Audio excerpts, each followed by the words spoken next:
Oh hey, and welcome back to what will hopefully be the final part of Kingdom Hearts Final Mix. You can just call me Stent. Last time we went through all the Hades Cups, so really I think all that we have left to do is just the super bosses and then the final boss. So I guess we'll start on what I think might be the most contentious. It's time to heart all the kingdoms indeed. We'll start with Neverland, because there's one particular super boss here which I very much would want to get out of the way real quick. It's one which I felt has been for the longest time quite egregious. I think we're supposed to go into the cabin for this. And for this, we're going to want to remove Donald from our party, unfortunately. Just because, unfortunately, we need Peter in order to actually get to the boss. So as you may have noticed, I did do a little bit of level grinding while off stream. That's sort of the neat little thing about doing all the challenges in the various Olympic Cups, is that afterwards you actually get to go in and basically choose which round you want to start off from. Meaning, you can basically just fight Rock Titan a whole bunch of times, which, from what I believe, is the most effective way to actually gain EXP. So the reason I went so high to level 90 is because since I chose the staff at the beginning, level 90 is the level at which you get the ability Second Chance. Keep 1 HP after taking a critical hit. I'm not sure if this is 100% necessary, but I put it on just because better to be safe, I suppose, and also just put on a whole bunch of combo pluses because I had them available. We'll just see how we do. We'll just see how we do. Also, yeah, Goofy now has a ridiculously high MP bar as well, so hopefully that means, because of course with 7 elements and messing around with the equipment I could possibly give him, this is what I got. So obviously not the maximum amount of MP Goofy could possibly have, but I think for this it'll be more than sufficient. Got my elixirs. Probably should have done this beforehand. I'm thinking I'm probably not going to want elixirs going into this.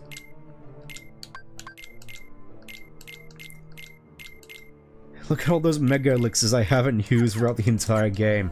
Honestly, they're more useful just for grinding items in this game because of that one enemy in Monstro. Anyways, just gonna save up real quick.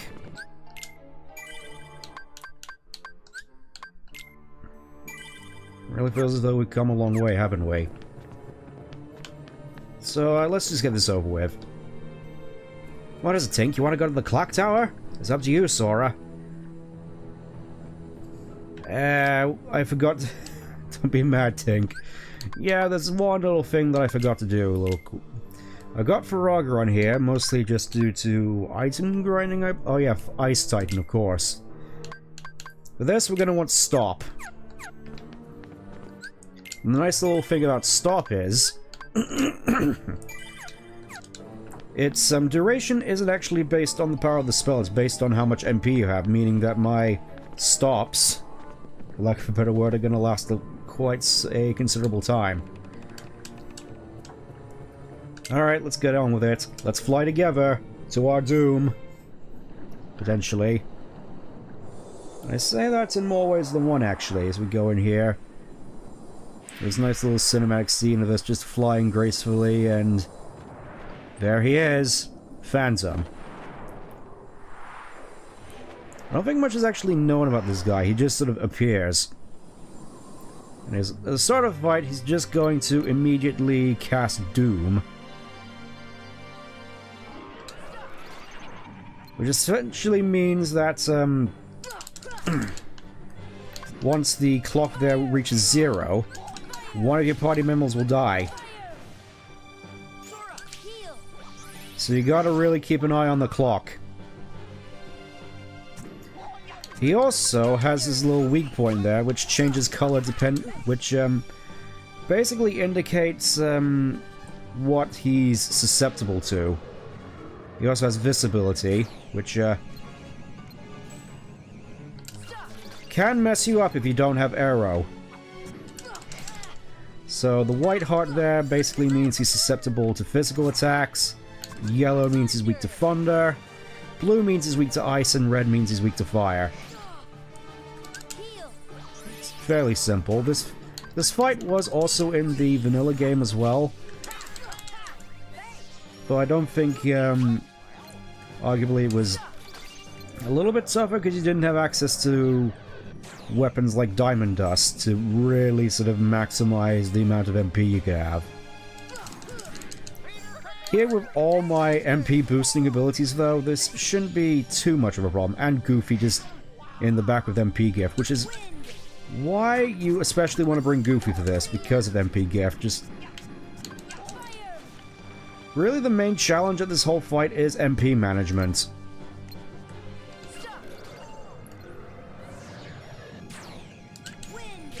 Yeah, I feel it's definitely apt to say that this is essentially the closest this game gets to the Doom mechanic from Final Fantasy games. There is another boss fight in a future game which also has a Doom mechanic, though it's a lot different. Oh yeah, well his hardware is white. The other allies in your party can actually damage him, which is nice. Also, yeah, that projectile he lets out, it does a lot of damage, but it can basically be completely undone if you have, I think specifically a Roga. This is going to make sure the clock stays stopped.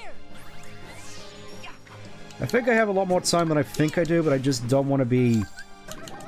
I want to be a little bit extra careful here, because that Doom mechanic, if you don't pay attention to it, can end this fight very quickly for you.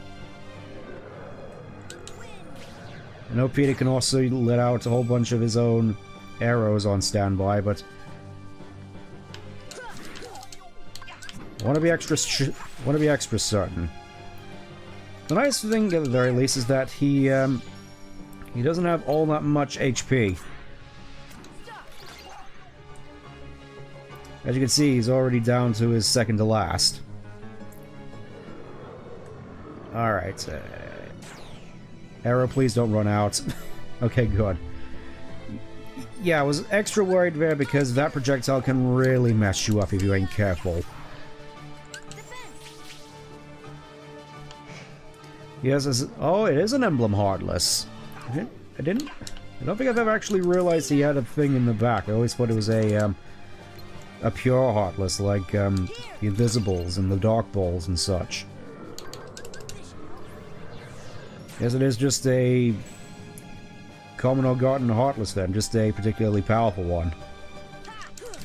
Also has a very specific look to his little cloak there. It looks very familiar, though probably not from this game.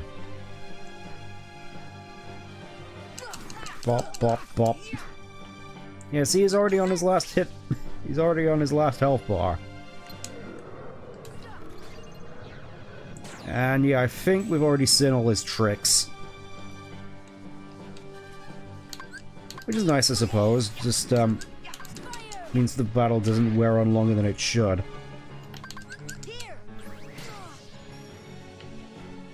I haven't even had to use a single cure spell yet, which is wild. I mean, obviously, if you're going at this while not being close to max level, it can be a lot tougher. I guess you could say this is me just wanting to be extra prepared like I was with Emerald and Ruby weapon. For me, it's what it's another particular character design in one of the later games. I'll try to remember to point it out. And there we go, that's Phantom. I was expecting that to be a lot tougher.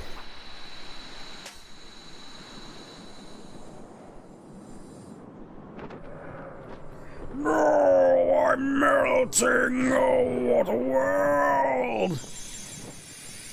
Yeah, I don't really know what the deal with this guy is, to be perfectly honest. He's just, super strong Heartless who just happens to want to hang around this clock tower. The good thing is that he gives us access to Stopka. And with that, we finally have all our magics fully upgraded. So now we have Stopgar. Let's see, we've got Faraga, we've got Blizzaga, Fundaga, Kiraga, Gravaga, Stopgar, and Eraga. Or, Fire Free, Blizzard Free, Thunder Free, etc. Phantom has been Phantom. I'm fairly certain you can also find a whole bunch of extra loot here. At the very least, I remember from these doors up top. I think there should be one that is currently lit up, or maybe I just have to come back here at a later point. Yeah, I think I'm gonna have to leave first, but before that,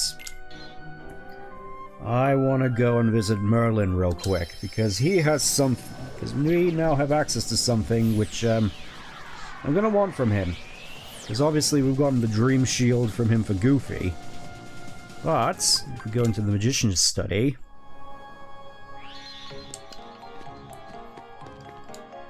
well, this is quite impressive. Here's something for your effort.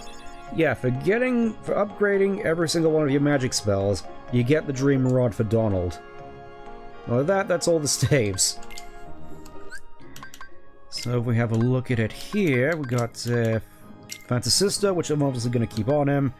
Save the Queen, which is sort of the all-round good one. Meteor Strike, which is the most powerful in terms of melee. Not much in terms of MP, though. And here's the Dream Rod. Decent strength and raises MP by 2, which, it would be nice if I didn't already have the Wizard's Relic. I just...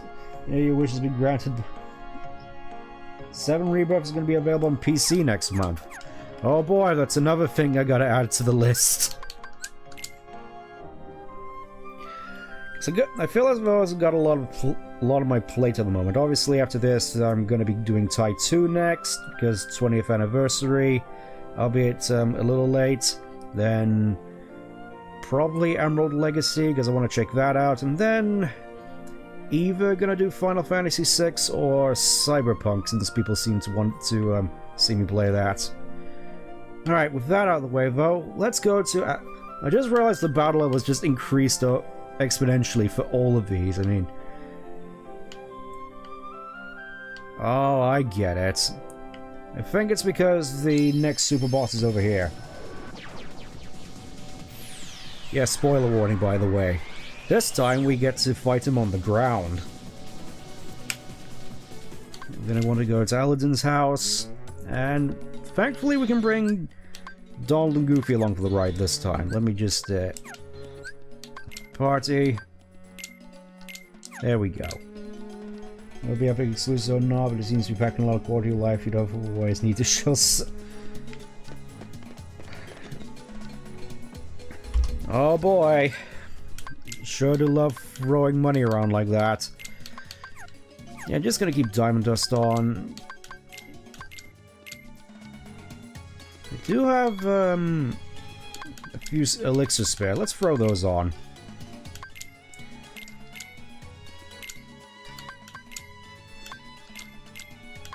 I mean, hopefully I won't need to use all of them.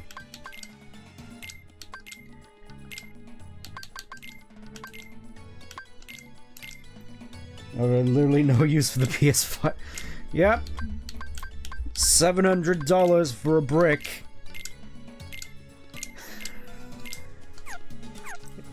It really is the old adage that the PlayStation has no games. Honestly, kind of surprised it even went for a PS4. I think it was more so just, going for anything that wasn't an X-Bone, because the X-Bone didn't look very good at launch. With no backwards compatibility. Alright, let's, see what the carpet wants. I'm gonna make a new save file here real quick. What do you want, Rug? You want to go somewhere? I'll ride on the carpet. I think you can bring Aladdin along for this, but I'm not sure why you would, considering Donald and Goofy are objectively better in most situations. And what is this? Spinning around like a transformer. I'll go for Final Fantasy VI first. Quick in and out, 6 to 8 part adventure. Something tells me that's not going to be the case. Anyways, here's this guy. Kate... I was going to say Kate Seth. It's Kurt Zisa.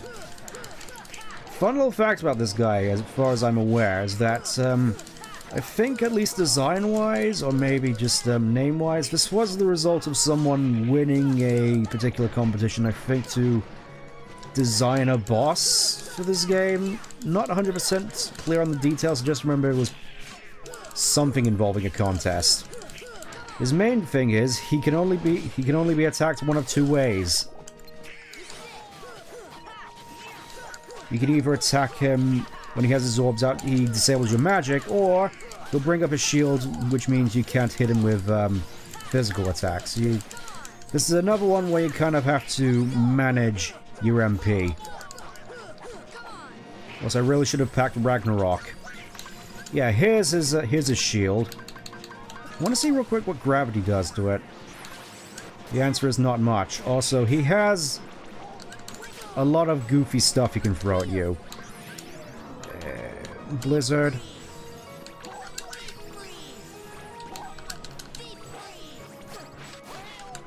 Oh yeah, and his shield also drops MP balls in case you need to replenish. Can I get off a single thunder, please?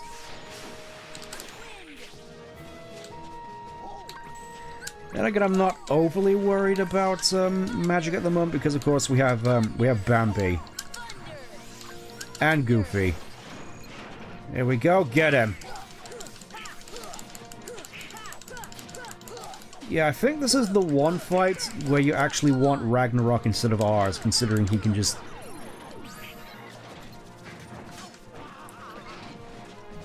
His hitbox is usually up in the air.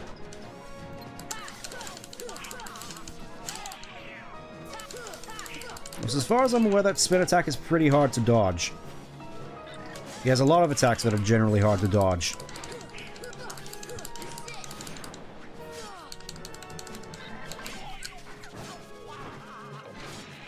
It's a shame that I can't rely on Donald for healing this time, considering his magic is also blocked.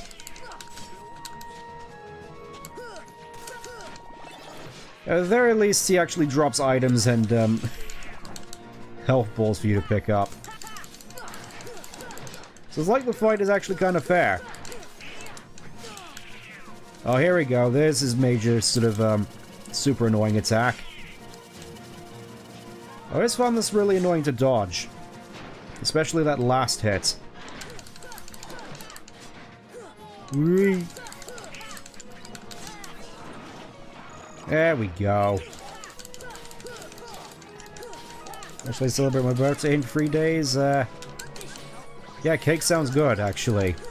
Also, happy belated birthday, I suppose. Yeah, get over here.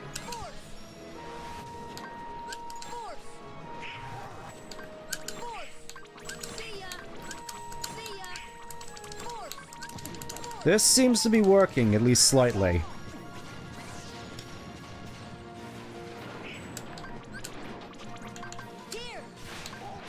Yeah, I think Thunder is the best thing to use here, considering he moves. Gotcha. Oh wow, the fight's over already. I was expecting that to be longer, to be perfectly honest.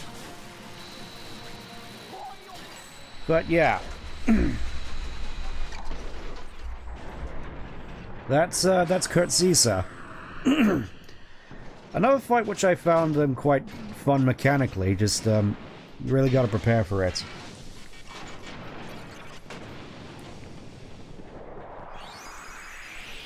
Wow, we almost got Clayton's.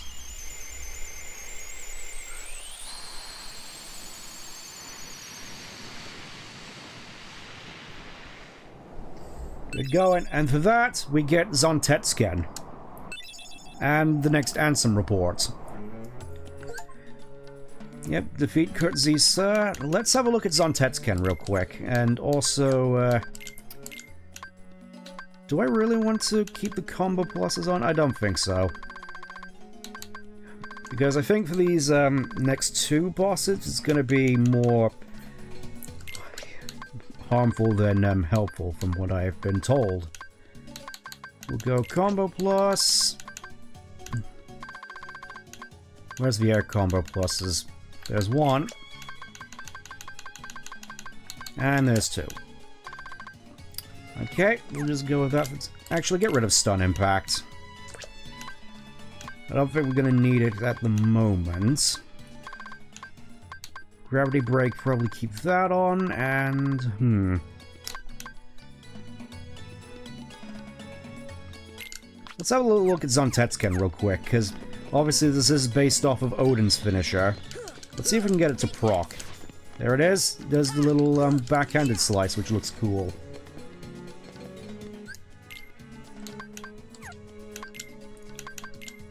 I think, though, we're going to have to say goodbye to Diamond Dust.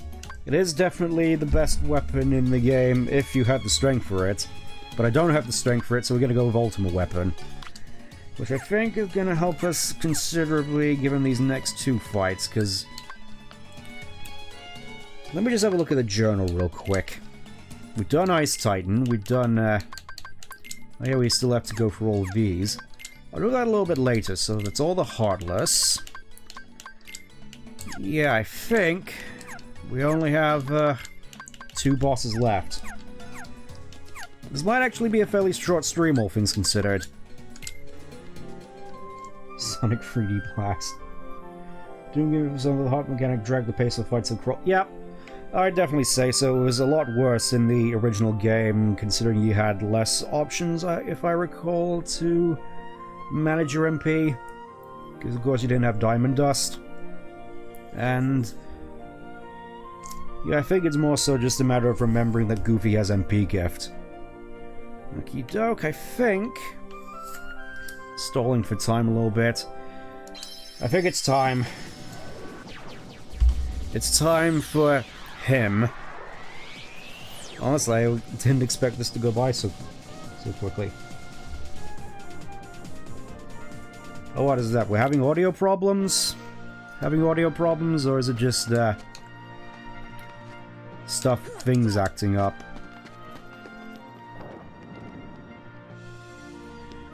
Yep, it's that time. Just going to save over this. Level 91. Fine, could you speak? Oh, it's one of these, right. Alright, let's just go into this.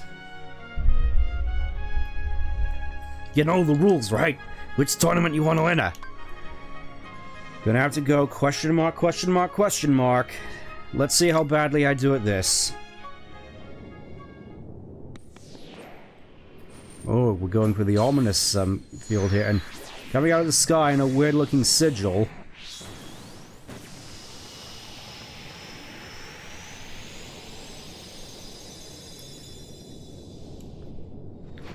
What is that outfit you're wearing, Sephiroth? You look ridiculous. I don't remember you all having that wing.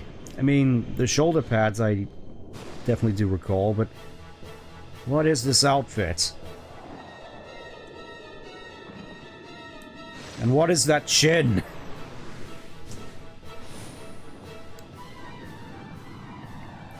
Alright, let's go. With what is arguably one of the most infamous boss fights in the Kingdom Hearts series.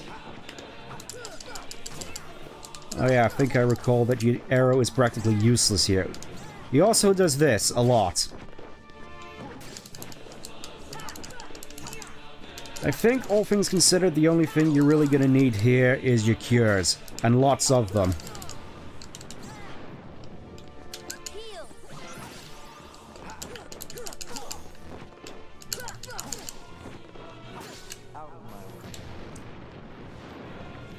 Yeah, in the vanilla game, this is the hardest fight in the game. No questions asked. Also, gravity break probably gonna do me in. Whoop.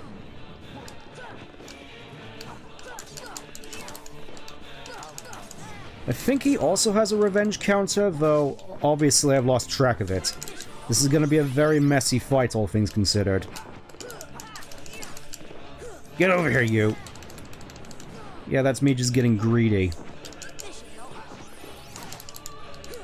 Yeah, I think this is also the one instance from which one winged angel basically becomes the Sephiroth theme, as opposed to those chosen by the planet. This was also, fun fact, my first introduction to Sephiroth. I think we've already entered his second phase as he's going for... Oh no, you don't! That's Heartless Angel. If he gets that off, it reduces you to 1 hit point and 0 MP. Whatever you do, don't let him cast that.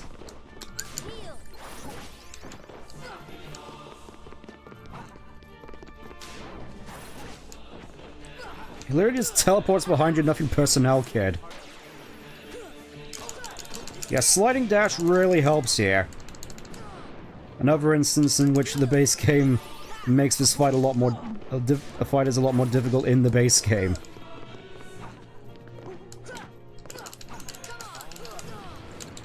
Also, having good parry also helps here. Oh, he's going for Octoslash. Or at least... That's a pretty infamous attack of his. Good luck surviving that. I think it's either called Octoslash or Chaotic Dance. I think most people just refer to it as Octoslash because that's Sephiroth's big move.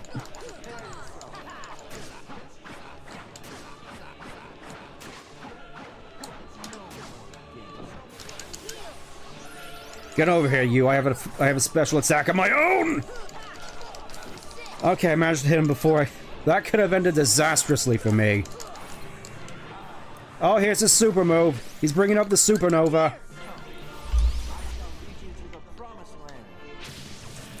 I am becoming one with the planet. I think I'm alright standing here. Yeah. As you can tell, if you don't stand in the right spot, that does you in, as does that.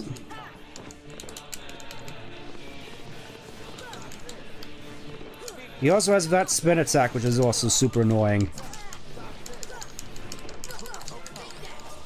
Alright, I'll come at ya. Get over here, you!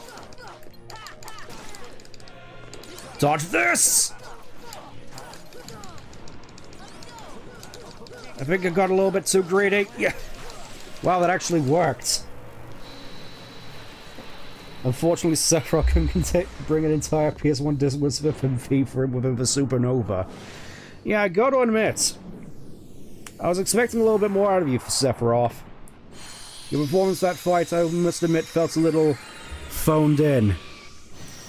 It's funny because all his voice lines were sent over the phone, from what I recall. And for that, we get the other Final Mix exclusive Keyblade, the One-Winged Angel, and Ansem's Report 12. That's all the Keyblades, by the way. Let's have a little look at One-Winged Angel, why don't we? There it is. Has little power, but sometimes deals extremely powerful critical blows. Yeah, admittedly, considering this is a very endgame Keyblade, this one is quite disappointing. It has damage comparable to... It has less strength on it than Oathkeeper, but its main draw is those powerful crits, which at times can cause it to have damage that rivals Ultimate Weapon, but it comes at the cost of -2 MP, which is more so than Oblivion, which also has more strength. May as well have a little look at it as it comes out. It has a cool little fire effect. Obviously, it's based off of Masamune, with the samurai blade and the meteor as the key, as the I forget the name, the key teeth. We'll just stick with Ultimate Weapon for the time being, because now it's time for the true final super boss. With this, I'm gonna need gravity. Alright, we gotta go out through the gates.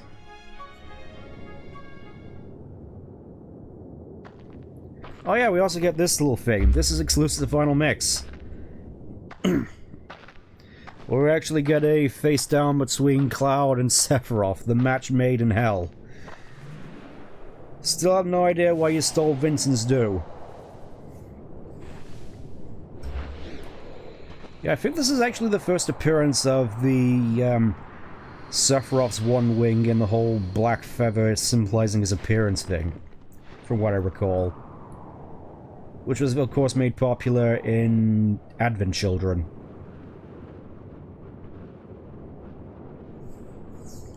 I've been looking for you.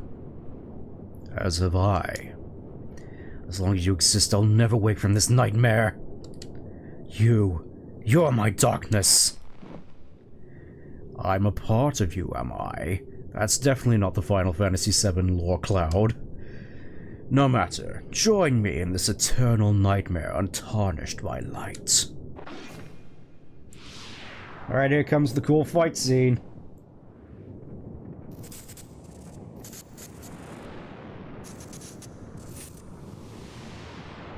Ooh. I don't know, for some reason this gives... I have a feeling that in this iteration of events, Sephiroth would just walk all over Cloud, considering how weak he was when we fought him back in the Hercules Cup. Still though, look at them, just action figures being smashed against one another. This is cool. And it's already over. Alright, see you in the next game. Well, that was a cool little thing. Again, that was exclusive to Final Mix. If you play this in the base game, you don't get that. But I think it's time for me to go on to the ultimate super boss, and to that, we're gonna need to go back to Hollow Bastion. This predates Advent Children. Yep.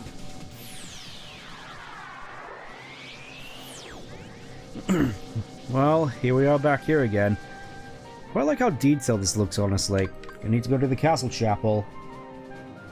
When did Final Mix come out? That's a very good question. Let me just have a little bit of a look.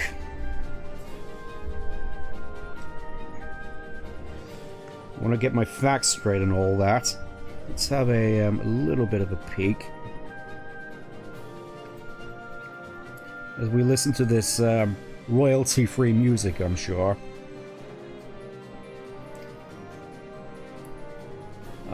So let's see, the original came out in 2002.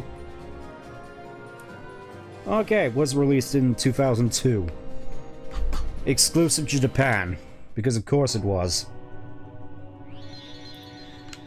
Well, here we are, and what is that? That wasn't there before. Could the appearance of that gate be a bad omen? Consider this, your bad omen! I couldn't resist. I sense a presence coming from that gate, but it's not the darkness, it's another power altogether. Well, that seems kind of disconcerting, if you ask me. Alright.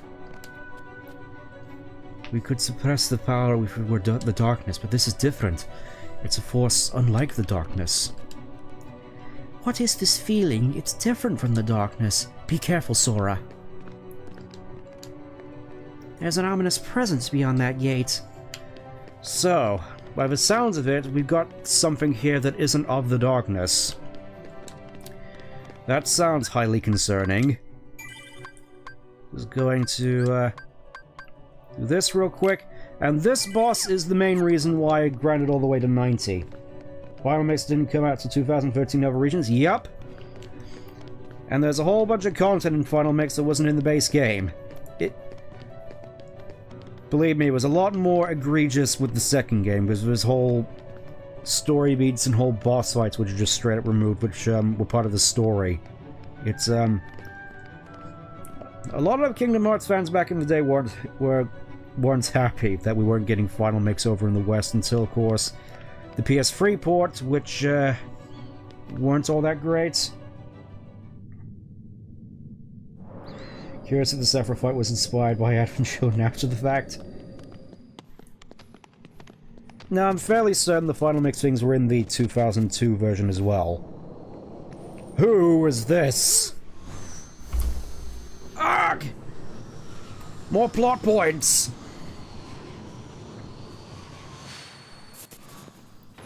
What was that? Who are you? Reused voice lines. Ah, it seems you are special too. Ansem? That name rings familiar. That power doesn't, though. You remind me of him. Namco Bandai.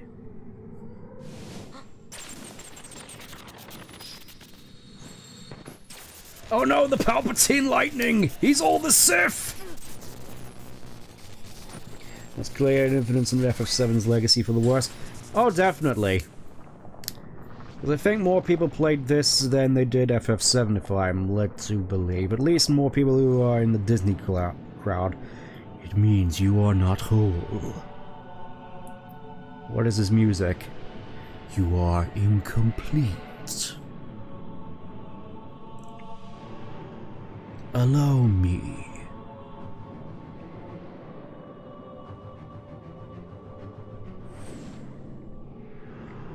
To test your strength. Is this no? That's some kind of spoilerific, but his attack pattern, if you're familiar with the later games, might look a little bit familiar. Particularly with these energy balls he just constantly throws out all over the place. I think for this, yeah, I'm gonna just summon Tink. She is gonna be our lifeline here, because she grants regen and auto life. I think she's the main thing which people often use just to help out during this fight, so here we go. Also, inexplicably, he's weak to gravity.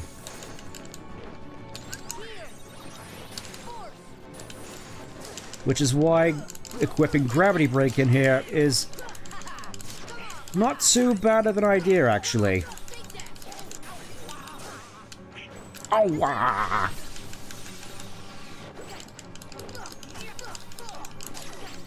I don't think this is too bad so far, mainly because I can just parry all his stuff. Oh, he's got the lightsabers. He really is all the Sith. He's the spirit of Star Wars. Come back for vengeance. Cool backflip.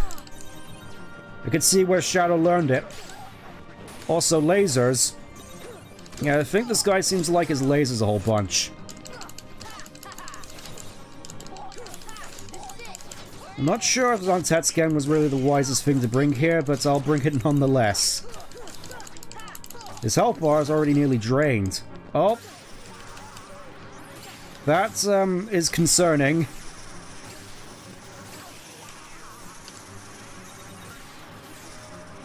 I think he has one attack which is particularly dangerous, but I don't think he's cast it yet. He's just prancing around with his lights. Oh, there it is.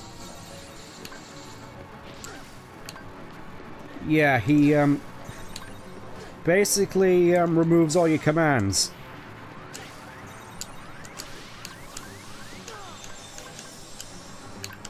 There we go. You gotta get the right one, or else you take more damage and then you die. He pretty much goes full Can You Spare a Heart. Also, kind of weird that... Oh. Here we go again.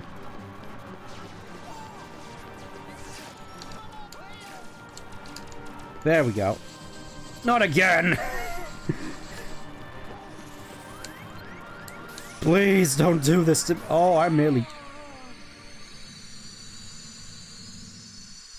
Yeah.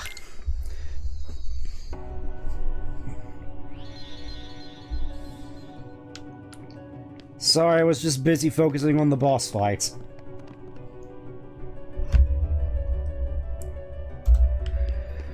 Right. Let's try that again.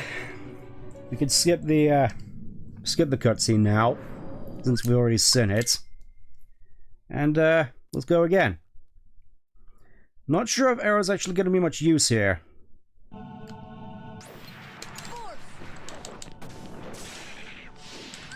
Still gonna cast it anyway.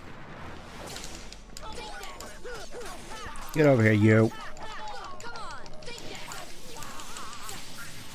Yeah, I think this is definitely one of the more punishing of the fights so far. I mean, this is the hardest fight in the game, I suppose it only makes sense.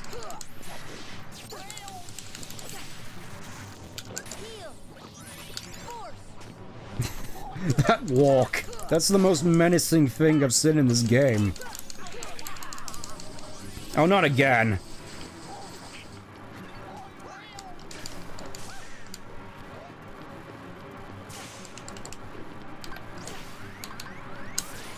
There we go.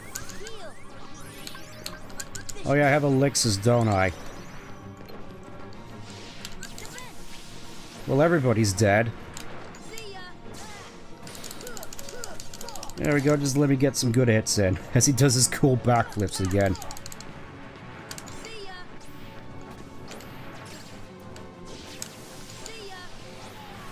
I'm not afraid of you! Oh, not again.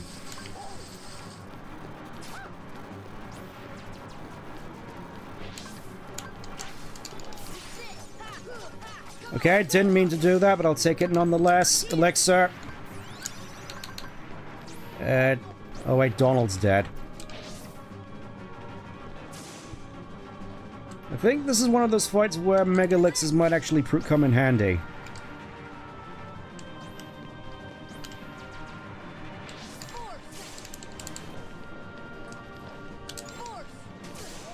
Hold still, White. Hold still, you devil!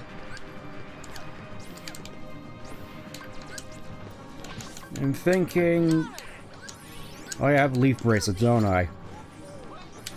Alright. Get Tink on the field.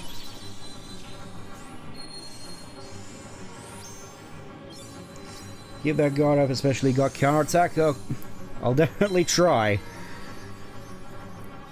Yeah, from what I recall, Tink is probably your best defense against his command lock.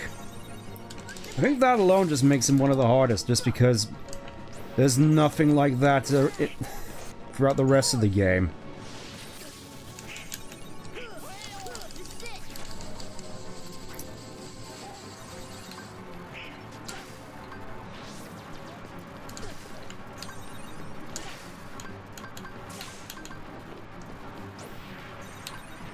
Release me! Thank you. Oh, Tink's still here, actually. I didn't...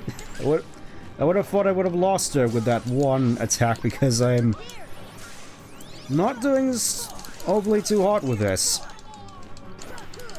Oh yeah, I can't use R's when she's out as well. That's, well, I can manage. I can manage. Get over here, you. Not again! Okay, that's just him doing his, I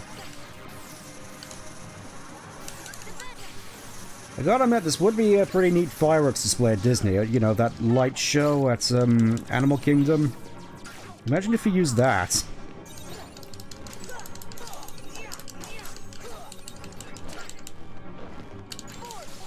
Oh, not again.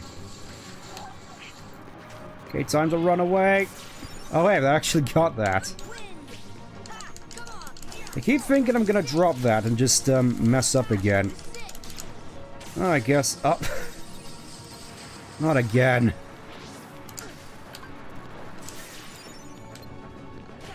Okay, I think that, he just more so just punishes you for getting too close.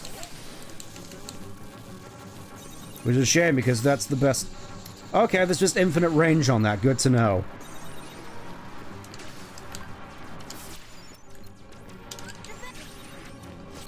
And somehow Tink is still here. I guess it's more just me getting better, if that's any consolation. Can I please get a gravity off?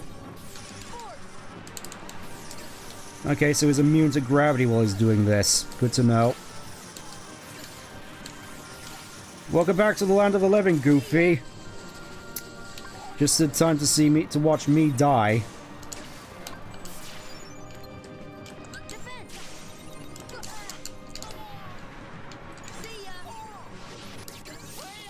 Thanks for the assist, Goof.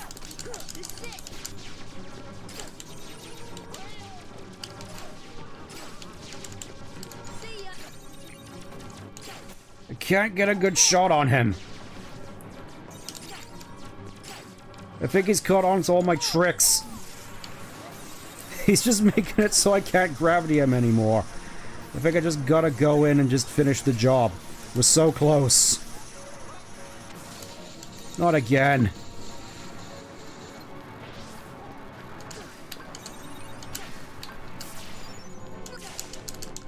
Alright, get over here, you. Urgh. Bam! Come on! So close, get him! End him!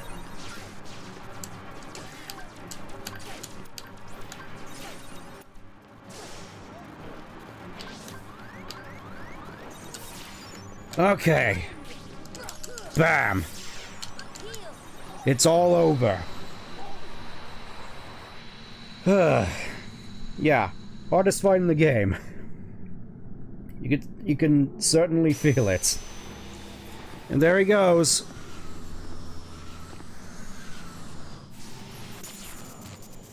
Wow. He's so strong, even our strongest attacks seem to not hold any effect. Impressive. Have you heard of this cool game called Soul Calibur? I'm sure it'll be enjoyable if we both played. It's like he was never there to begin with. It is beyond your comprehension for now. Until we meet again. Wait, what are you? Peace out. I am all of me.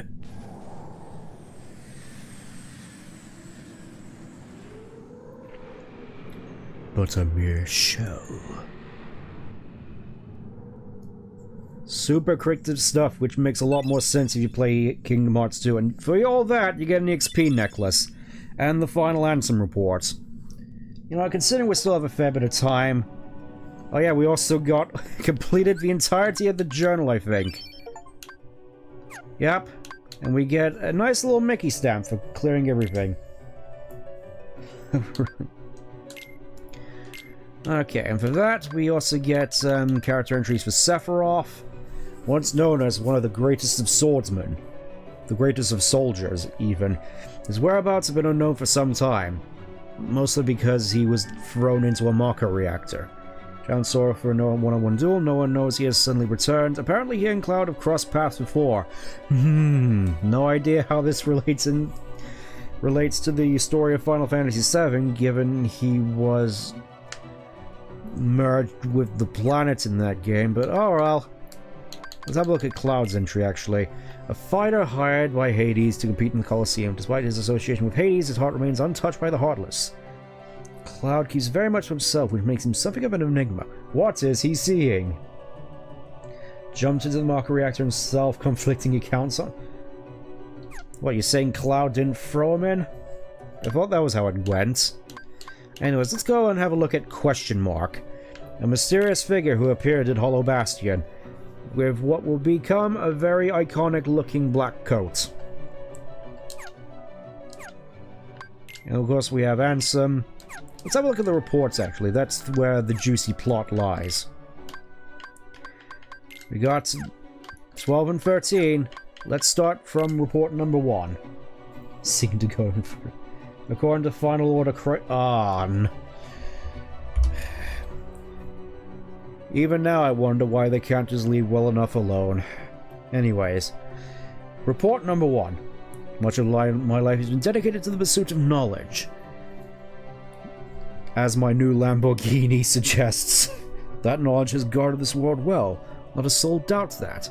I am blessed with my people's smiles and respect. But though I am called a sage, there are things I do not understand. I believe darkness sleeps in every heart, no matter how pure. Given the chance, the smallest drop can spread and swallow the heart. I have witnessed it many times. Darkness. Darkness. Darkness of the heart. How is it born? How does it come to affect us so? As ruler of this world, I must find the answers. I must find them before the world is lost to those taken by the darkness. It is my duty to expose what this darkness really is. I should conduct the following experiments. Extract the darkness from a person's heart. Cultivate darkness in a pure heart. Both suppress and amplify the darkness within. The experiments cause the test subject's heart to collapse, including those of the most stalwart. How fragile our hearts are. My treatments produce no signs of recovery. I can find those who had completely lost their hearts beneath the castle. Sometime later, I went below and was greeted by the strangest sight. Creatures that seemed born of darkness. What are they? Are they truly sentient beings? Could they be the shadows of those who lost their hearts in my experiments? The shadows that crawl beneath the castle. Are they the people who lost their hearts or incarnations of darkness? Or is it something entirely beyond imagination? All my knowledge has provided no answer. One thing that I am sure of is that they are entirely devoid of emotion. Perhaps further study will unlock the mysteries of the heart. Fortunately, there are no shortage of test samples. They are multiplying underground even as I write this report. They still need a name. Those who lack hearts. I will call them the Heartless. The Heartless appear in groups and are multiplying rapidly. I provided them both living and non-living samples. You just fed people alive and dead to them. They have responded only to the living. They seem to multiply after absorbing something from the living creatures. Their prey vanishes without a trace. Keen choice of words there, prey. I believe the Heartless are taking hearts. They are born from those who have lost their hearts, and thrive on hearts seized from others. The hearts taken by the Heartless become heartless themselves. Though I lack proof, I am confident in this hypothesis. I must also study their behavioral principles. Though they lack emotions, they do seem to have some intelligence. How to communicate with them? It just occurred to me. Could they be the darkness in people's hearts? Report number 5. Hojo stand aside, you got competition. Yep. To study heartless behavior, I picked out one for observation. It wiggled its antennae, and as if sensing a target, headed deep into the castle. In the deepest part of the castle, its antennae began vibrating as though searching for something. Suddenly, a strange door opened. I'd never known of its existence. It had a large keyhole, but didn't seem to be locked. So I opened the door. What I saw on the other side mystified me. What was that powerful mass of energy? That night I observed a great meteor shower in the sky. Could it be related to the door I have opened? A massive core of energy lay beyond the door sought by the Heartless. It may well be the ultimate goal of all Heartless. But what is that energy? I have devised a hypothesis based on my observations of the Heartless. The Heartless feed on others' hearts, and they yearn for that energy core. That thing beyond the door must be a heart too. The heart of this world. Indeed, while I was searching in there, I found all these weird tinsy-looking things, a whole bunch of lums, partying. Though I have no proof, having felt that immense energy, I am certain that was the heart of the world. Kingdom Hearts 1 really is the most legible of games? Yeah, it's like here the plot actually makes some kind of sense before it spirals off into the most contrived thing known to man. The Heartless are trying to take hearts not only from all living creatures, but from the world itself. But what do they mean to do with the heart of the world? I am now studying material from the meteors that rained down on that fateful night. What a find! The material is foreign to our world, it is elastic to the touch, and when two pieces are combined, they bond easily. None of the records I've scoured even mention such a substance. Was it introduced to this world when I opened that door? I wonder how many other such materials drift through the atmosphere of this tiny world. I wish I could soar off and find out. Could there be uncharted worlds up there? My curiosity never ceases to grow. But I should stop speaking of such unrealistic dreams. For now, there is no way to venture outside this world. My people and I are all but prisoners in this tiny place. So he's kind of sounding a lot like Riku did at the beginning of the game. Seemingly trapped on a tiny looking rock. And this whole thing about elastic substance which combines easily. I think that might be gummy, as in what our gummy ship is made out of. There is no doubt that the Heartless are deeply connected to people's hearts. Further study may unravel both their motivations and the mysteries shrouding the heart. As a start, I have built a device that artificially creates Heartless. By recreating the conditions that spawn the Heartless naturally, I should be able to produce them artificially. This device is the culmination of all my research thus far. This machine's test run successfully created a Heartless. This may be a step towards creating a heart from nothing. The artificially and naturally created Heartless show nearly identical traits. The two types should remain distinct for the purposes of this experiment, so I will mark the ones that are created artificially. That would be the Heartless emblem. If we have a look here at the it's probably in characters, the Heartless. If we have a look at, say, a shadow, it doesn't have any emblem on it. But if we have a look at something like a soldier, it has that that insignia on the front, as do a large number of other Heartless. Even stuff like Phantom here has it on the back. And Kurt Zisa, I believe, yeah, he has it on his little sash there. That emblem means that these Heartless were the ones that were created artificially, whereas ones without emblems, such as Shadows, Giga Shadows, if I can find them all, Dark Balls, Heartless born purely of darkness, yeah. Dark Balls, Invisibles. Kind of weird that these ones don't have an emblem, in all honesty. And the dark side at the start of the game. These are naturally born Heartless, they aren't artificial. As I think I mentioned earlier in the game. Anyways. Number 6, I believe we're on. Okay, number 7. Number 8. Okay, number 9. Alright, some of my artists and best to watch movie free is going to be a birthday gift. Is that a good decision? I'd certainly say so.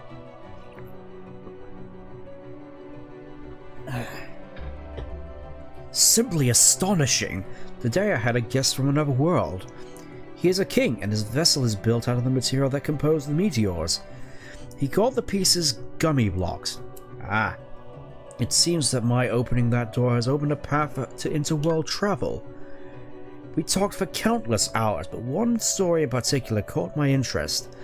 That of a key called the Keyblade. The Keyblade is said to hold phenomenal power. One legend says its wield to save the world, while another says he wrought chaos and ruin upon it, which is why Triton was so afraid of it. Also, was this Mickey? I'm led to assume it's Mickey, considering he has a gummy ship and is a king, and knows about the Keyblade. Rat invasion. Of course. Why wouldn't it be? I must know what this Keyblade is. A key opens doors. It must be connected to the door that I have opened. Number 10. Just as people have hearts, so do worlds. The same can be said of the stars in the night sky. And deep within each world lies a door to its heart. The Heartless desire those hearts. Born out of the darkness in people's hearts, they seek to return to a greater heart. Here to spread the good word of Bob Iger. Baby, you know it. Yes, that's it. The Heartless come from people's hearts, as does the darkness. Is the core of the world's heart the world of the Heartless? I will pursue the answer there, and become the all-knowing. My path is set. I shall seek out the wielder of the Keyblade, and the princesses. My body is too frail for such a journey, but I must do this. I shall cast it off and plunge into the depths of darkness. Number 11. Opening the door to a world's heart causes its walls to crumble. These fragments are seen as shooting stars. This explains why these gummy blocks can travel freely into other worlds. I know the catalyst of this collapse, the appearance of the Heartless. However, it will take time to search out the world's doors and retrieve each heart. Furthermore, the doors can be locked by using a keyblade, making the heart forever unattainable. I must take action before the wielder of this key appears in this world. If the princesses and the keyblade are connected, they should resonate. I've chosen a girl. I don't know if she holds the princess's powers, but I will find out. She may lead me to the key bearer. I shall set her free and observe. Ooh, that's a fairly interesting plot point, actually. Because, I know what this may hold, but I'm not sure if the game necessarily gives you all the pieces to clearly figure that out. The body is gone. The heart should have returned to the Heartless, and yet nothing. This one is unlike any other. Its memories remain, and has yet to take up the form of a Heartless. A close eye must be kept on the situation. Much is still unknown. To get to the realm of darkness, one must go through the doors of Kingdom Hearts, the place where the world's hearts connect. There we go. We got the title. Roll credits. Beyond this world is a place where darkness reigns. Details shall be archived in a separate report. There are many worlds in existence, some of which we know nothing about. The world in which we live, the realm of darkness, the realm of light, and the world in between. Wherein lies true nirvana. And report number 13. Where does the body go when it separates from the heart? If the soul remains within the body, is it still considered to be deceased?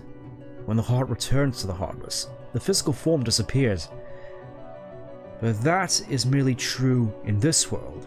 Perhaps the body exists in another form, in another world. If that is the case, then it is possible for one to exist in two worlds.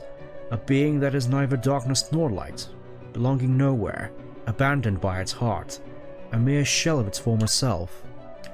The relation between the heart and the body is complex. However, I am certain that if your self exists here, then by definition, the other cannot truly exist. The other, the one which does not exist, shall be dubbed Nobody. Yeah, this is a plot point for Kingdom Hearts 2, but if we go back to this little passage here. Choosing a girl, does not know if she holds the princess's powers, but may lead me to the key bearer. I am strongly led to believe that this girl is Kairi, because obviously in this game it's heavily hinted that Kairi originally came from Hollow Bastion, which is where Ansem's lab was. So, and she did suddenly appear on Destiny Islands, and was the one who inspired Riku to go out into the world, and he was supposedly the original key bearer before it got passed down to Sora because he messed up and fell to the dark. There's a lot more to that, but I think I'm just going by what this game has given us. So yeah. All this was set in motion by Ansem, essentially, but speaking of which, I think that's all we have left to do, in all honesty, aside from, grind to level 99. Sora falls into the dark briefly, creates rocks. That's plot stuff, but if you're referring to the scene in which Sora basically deletes himself with the Keyblade of Hearts, then yes, that is what happens, basically. You know what, let's put Ragnarok back on, and considering we're going to go into the final fight now, let's put on Air Combo Plus. You know what? Let's put on let's go Oops All finishers. Now, of course, Roxas doesn't appear at all in this game. technically speaking, but vaguely familiar with Cage Lore, 1 being the most familiar. Yeah, I think that's the case with most people, in all honesty. Where it's like, this game has the lore that is easiest to understand, then 2 has lore which is somewhat easy to follow, but there is some stuff which you would have missed by not playing Chain of Memories or 358 over 2 days. And then beyond that, of course, there's Birth by Sleep, Dreamed of Distance, Recoded, just all this different plot homework stuff you need to do before you go off and play Kingdom Hearts 3, where it all ties together. And then all of it is going to be dropped in Kingdom Hearts 4, because even Nomura lost track of it all. I think before we go in, though, I think it will be apt to go in here and see if we can fight a particular enemy, which I think is going to be prevalent in a little bit. Yeah, I find that kind of funny as well. Oh yeah, this is where you can find mushrooms. The big deal with these is these have every single one of the charades on them, so if you're missing a particular one, you can come in here and just find all of them. But I already got all of them, so we can just go back in here. I'm waiting for a particular enemy to spawn. It is kind of rare. Just give me a little bit. This is definitely a lot RNG focused, I will admit. Here they are, Neo Shadows. These are also a fairly tough fight, as they use tactics. They swiggle around all over the ground, looking like highly evolved forms of shadows. Oh yeah, these are also pure Heartless, sort of even stronger versions of the shadows. And certainly tough by any metrics I'd personally say, but of course I'm level 90, so not as tough. The main thing here is, we're gonna want to get rid of these guys, because if you don't kill them all in time, they just respawn indefinitely, and then you never get anywhere. That's how you get Stormy Stones, by the way. You need them to craft the ultimate weapon. Let me have a look real quick and see if we actually have Neo Shadows, because that's also a pure Heartless. A Heartless that always travels in packs, combining their powers allows them to attack Sora, also healing themselves, leaving just one alive will result in a never-ending battle. Yeah, technically that's a multi-phased fight depending on how many are still alive. If they're all alive, they'll just use their sonic homing attack on you. If you get I think half or further than down, they start going all whack-a-mole, just popping in and out of holes, and you have to really act fast in order to wear them down. Stop usually helps. Swarm attacks, essentially, yeah. When it gets to 2 of them, they have one that just attacks you normally, and then one that just goes into the ground and then tries to spawn in underneath you and grab you. And then, as you saw when there's only one left, he tries to revive all his teammates when they're stuck in all the little dark puddles there. And if you fail to get them all in time, they respawn and you have to do the fight all over again. So you really gotta be quick on your feet with this one, otherwise you're in for a fairly tough, never-ending fight. Again, it's a lot tougher when you're not level 91 like I am. 92, sorry. But yeah, I think that's everything, so we're just gonna go on to the final fight. Huh? Don't you guys hear something? There! Careful. This is the last haven you'll find here. Oh yeah, I didn't touch the door. This is my first time actually interacting with it. Hey, son. Beyond, there is no light to protect you. But don't be afraid. Your heart is the mightiest weapon of all. Remember, you are the one who will open the door to the light. Strange, that voice was so familiar. Maybe it was just my imagination. I think... Yeah, I'm heavily led to assume I know who that voice is, given extra stuff which is added in retroactively with Birth by Sleep, but Not sure I should really say anything given this point in the game, or should I just give a name? What do you reckon? Oh yeah, and before we go into this, I think it'll be apt for me to get rid of Ultimate Weapon. This way, King. Not sure what that has to do with anything. Give us a name. Ventus. If you know who Ventus is, then that will probably explain. Yeah, I'm gonna go into this with Lionheart, considering well, I have the Gunblade, so I think it would be apt for us to go in with the Gunblade-themed Keyblade. So without further ado, let's go. Final boss time.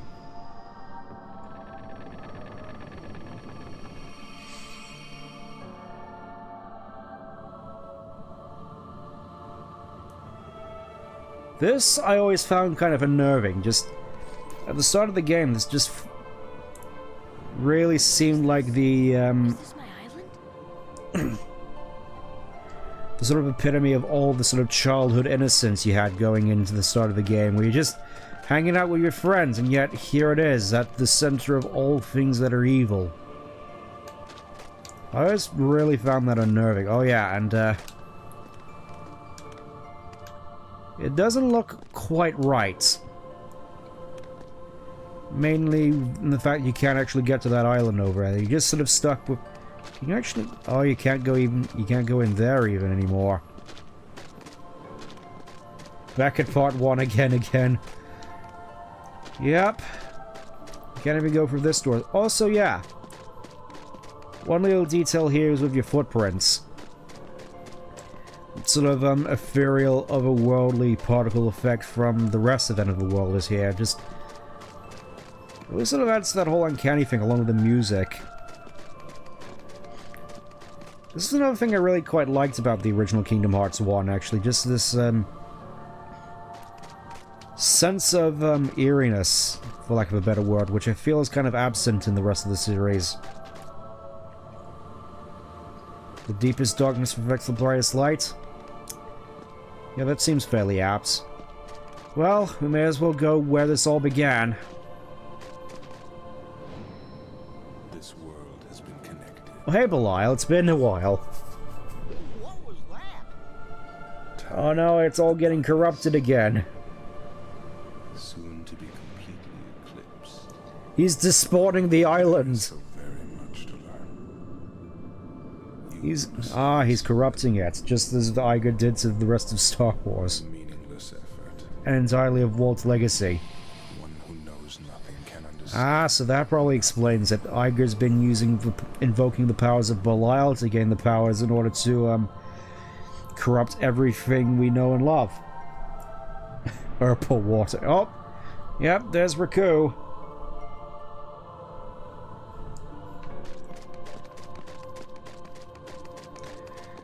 Yeah. Whole island really got messed up here.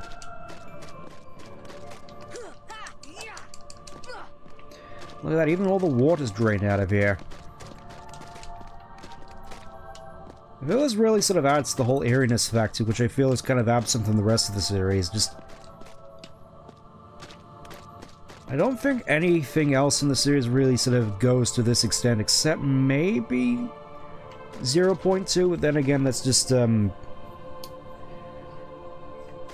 stuff that is happening parallel to this game. Alright. Let's see what's going on, Riku. Take a look at this time. With your freaky-looking bodysuit. To the heart-seeking freedom, this island is a prison, surrounded by walls. Similar to your prison, right? So this boy sought out to escape from his prison. Just like you. He sought a way to cross over into other worlds, and he opened his heart to darkness. Riku! Don't bother. Your voice can no longer reach him where he is. Yes, he will be recast for the remake. The live-action adaptation. All worlds begin in darkness. also end. The heart is no different. Darkness sprouts within it. It grows, consumes it. Such is Just like I have consumed Disney, it is little more than a hollow shell now. the darkness whence it came. You see, darkness is the heart's true essence. That's not true. Here we are, Billy Zane really just hamming it up. Sometimes it may even give in. But I've learned that deep down there's a light. Come that forth, never Blue goes Eyes White Dragon.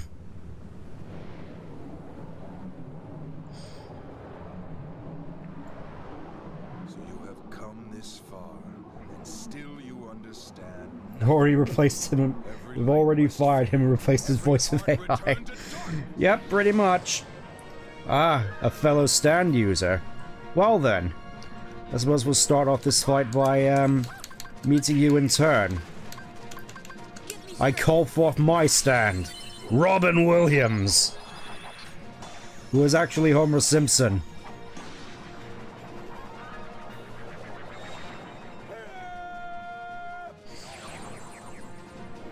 Let's do this. Ding. Yeah, I think this is definitely, this fight is definitely designed for when you actually get to the, end of the game the first time, but it's just like most final boss in JRPGs. Once you get all the super bosses, he goes down fairly easily. Well, I'm just sort of toying with him for the time being. With the power of my stand! Your defensive skills are no match against the powers of my magic. All the powers that I've learned so far.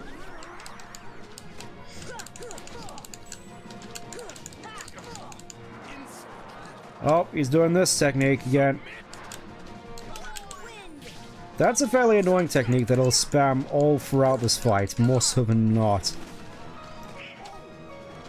Just watch out for when he tries to get close.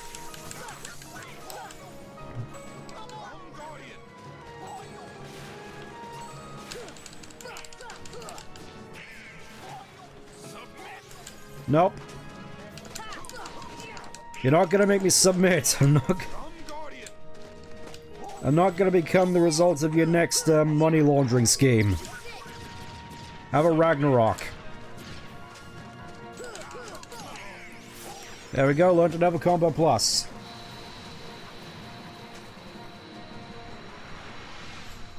Really love you, thanks, Sean. Oh, he's retreating. He's going into the tree.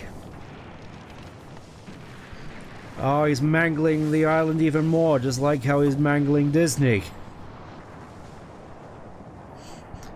This whole thing really feels like an apt metaphor. And there he is, just sort of chilling in the hull that remains. How old is Sora in this game? 14. I remember that from the box art to the original PS1 thing, which I think I still have. Let me just equip all these Mega Elixirs, since this will be the last time I think we get the chance to arrange our items. Take out Mega Elixir, Mega Elixir. Alright, let me just see if I can fish out the original game. Hold up.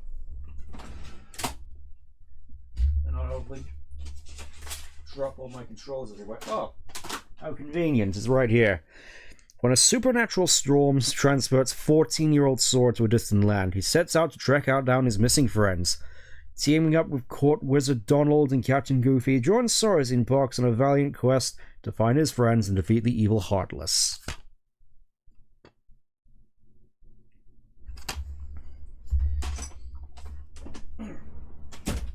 How's a full-grown man afraid of a teenager? I mean, I have been beating him senseless with this gigantic key this whole time.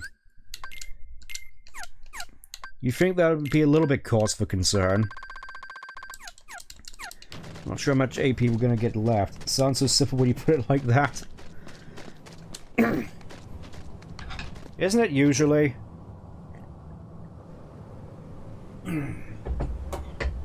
But yes, this is the typical JRPG affair where once you do all the super bosses, the final boss is kind of a lot easier. So we'll just take our time with it. It's kind of why I went with Lionheart to begin with. Alright, in we go. Now we get to fight him on our own.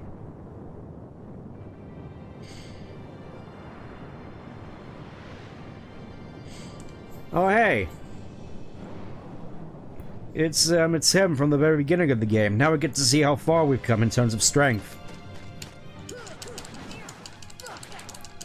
As we get to make his health bar disappear. As I waste all my MP doing this.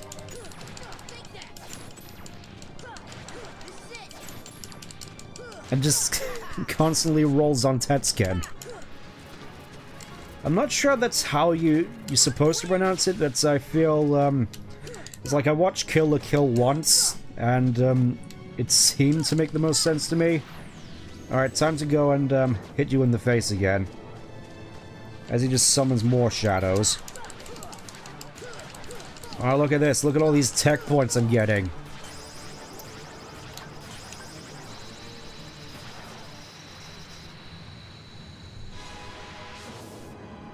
The same because I'm nonsensical and roundabout cage comes later on. Yeah, pretty much. Alright. Now he has a whole bunch more funny skills he can use. Along with just trying to possess me. Oh yeah, I can't use summons here either. That's unfortunate. I don't think I'm actually going to need Arrow for this, in all honesty. Oh, so yeah, this Guardian fella comes a little bit more apt later on as well. Somehow he missed that.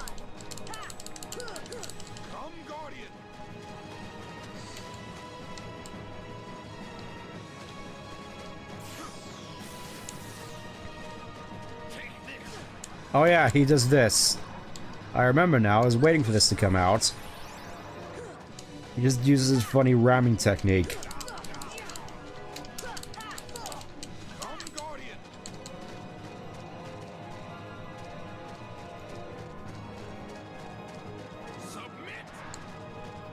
Saw that coming a mile off. You aren't going to enter me, Iker. Instead, he's probably just gonna do this. What do you possibly hope to accomplish? You cannot possibly stop. My ultimate plan. Now that Disney is a husk, there is nothing stopping me from winning presidency. This was my plan all along, you see. To take over Disney, to milk it for all it was worth, to make $1 bajillion and use that in my portfolio for presidency. My ultimate goal, in which I shall use my new powers of darkness to rule over this country and soon the world. Or something.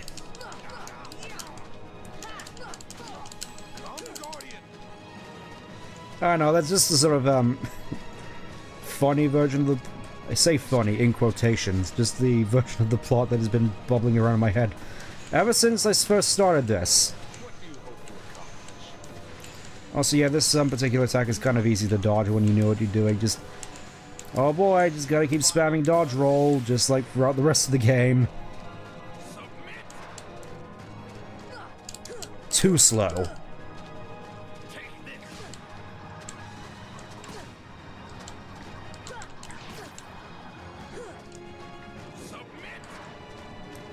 I'm kind of wondering whether I should actually showcase what that does.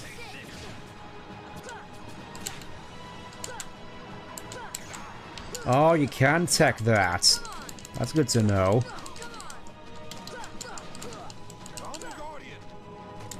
You know, I'll let you do the submit since... love some lore in your character? So would I. You know what? Let's actually showcase this.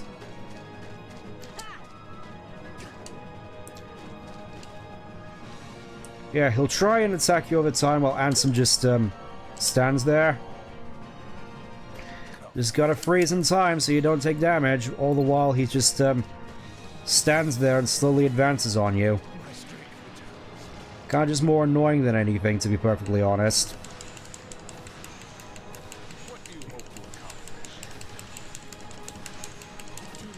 That's yeah.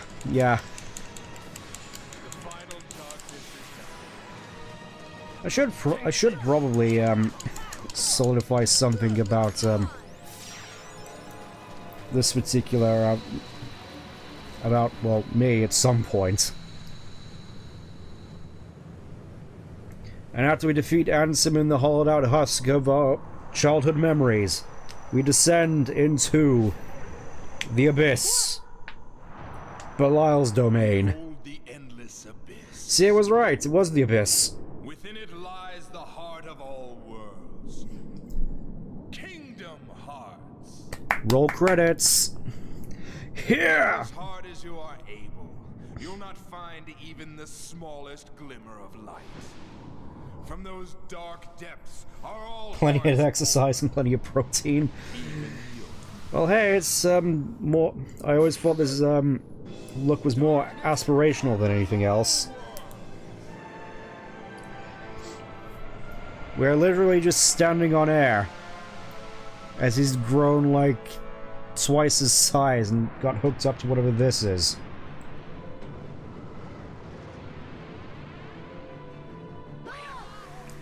Whee!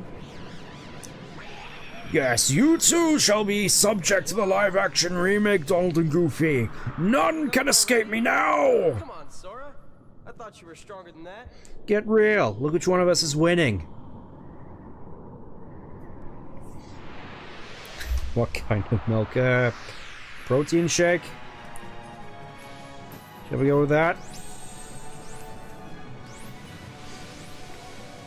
Oh look, even his eyes are unnatural now. Yeah, this is the final fight. It's another one where we have to fly. How could I be losing to a mere child? Yours should be nothing compared to the infinite wealth and power and influence of Disney. Of me. Yes, this was another part of my plan. As part of my legacy, I shall rename it to the Bob Iger Company. People shall only remember me and not that old fool Walter. He did not have what it takes to build his ideal future, but I... Ah!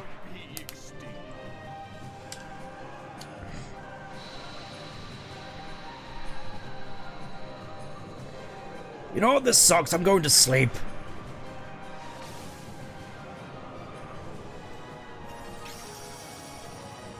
Don't bother me, I'm taking my nap.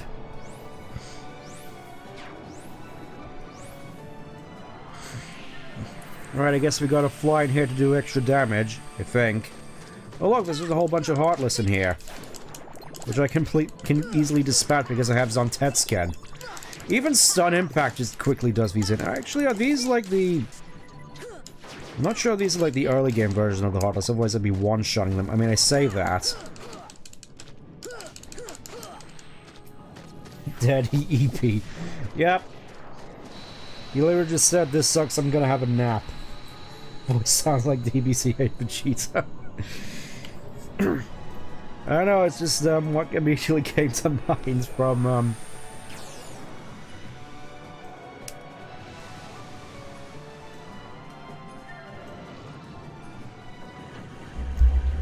Oh look, yet another portal. Let's go in there and see what's up. What's if? Oh, there's a whole bunch of other stuff here that I should probably look into. Okay, let me just get rid of these real quick. Don't mind me. I'm just dismantling all your ship real quick. This definitely looks unsettling with how all the organic stuff kind of reminds me of the Black Arms, actually. Oh, so I did have to do that. Okay. Let's go in. Oh, hey, Goofy, you somehow are in here too. Help me, Sora, it's horrible. They were trying to morph me into something that was beyond comprehension. I don't want to be in the front of God, Sora. Please. We gotta get out of here. It's so cold and dark and scary. I get you, Goofy.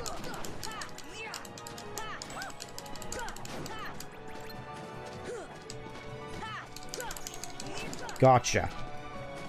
How did Goofy get in here? He got trapped at the start of the fight. He and Donald got sucked into a portal and were stuck in here being subjected to whatever happened to the 7 dwarves. By the end of it, they were going to come out looking horrifying. Sora the Dun took Max from me, Sora. Oh yeah, I meant to ask how Max was doing. I'm guessing, yeah, Iger probably got to him. My condolences, Goofy. Anyways, it's time to go for this, very suggestive-looking ship mouth thing. I'm sure you already know what it is.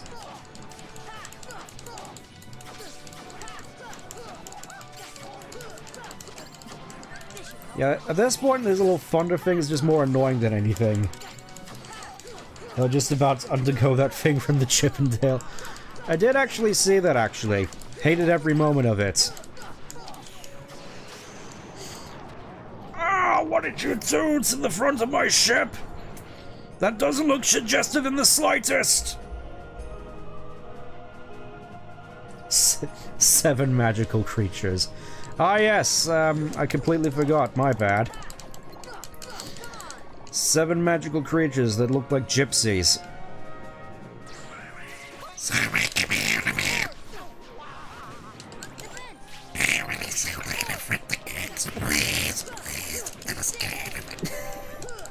I don't know what I'm going with this. Okay, so you can't block that.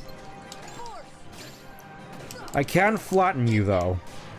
What do you think of that? Actually, can gravity affect this? Oh, it can. A little bit anticlimactic, but we get to blow more holes in this ship. Does this count as... Well, see for yourself.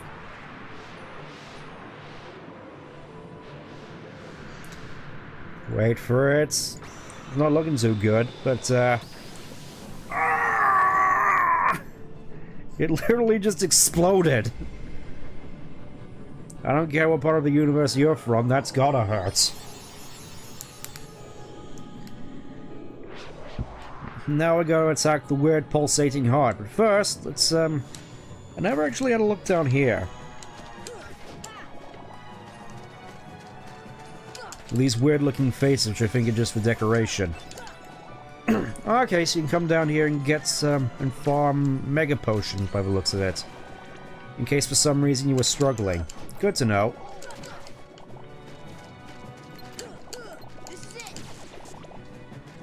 Alright, let's go upstairs.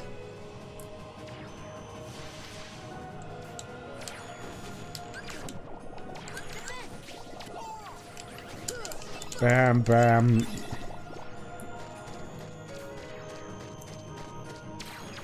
I just love how it's a realistic looking, but at the same time still cartoony looking heart.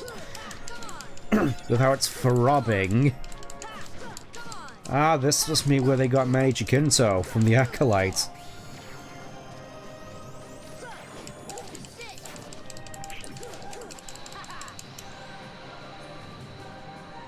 Might be a professional. I know, I just, did what it said in the instructions. Okay, I'm awake now. What's been going on in the meantime? Oh. What have you been doing to my ship? Okay, time for the final phase. What we have to do now is just, beat him into submission. I think this is a super move. Hold up. Screen's going all black. Oh yeah, that thing. Massive explosion, which yep, draws you in.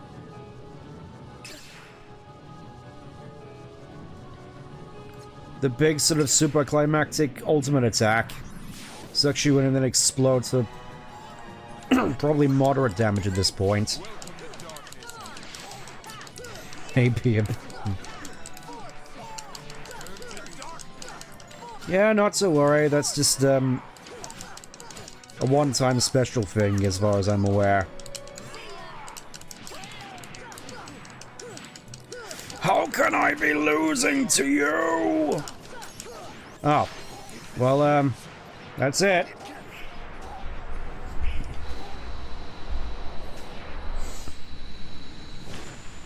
That's, the end of the game.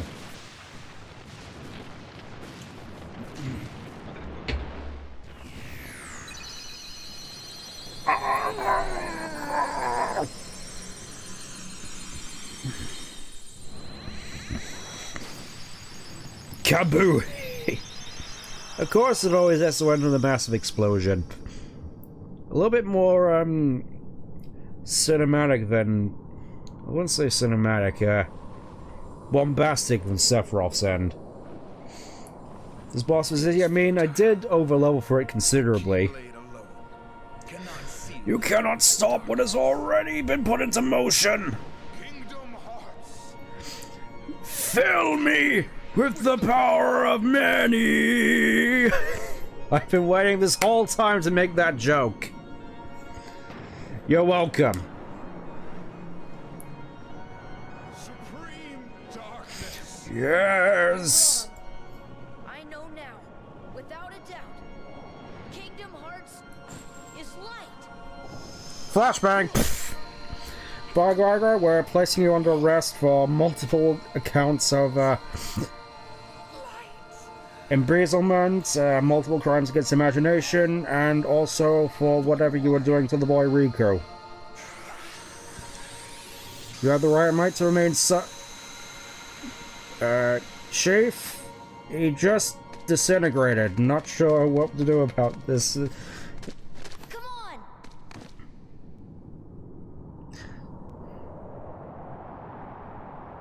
Oh yeah, the thing said the door could only be closed from both sides, huh? Oh god. And there is something far worse than Iger. EA Studios. Teeming with such greed. I can't. Don't give up. Come on, Sora. Close the evidence Together locker. we can do it. Okay. Riku, no! If you stay in there, you're gonna be monetized hell and back. You'll never be the same again! You'll be made into a overly extortionate skin in whatever EA Sports is gonna be coming out.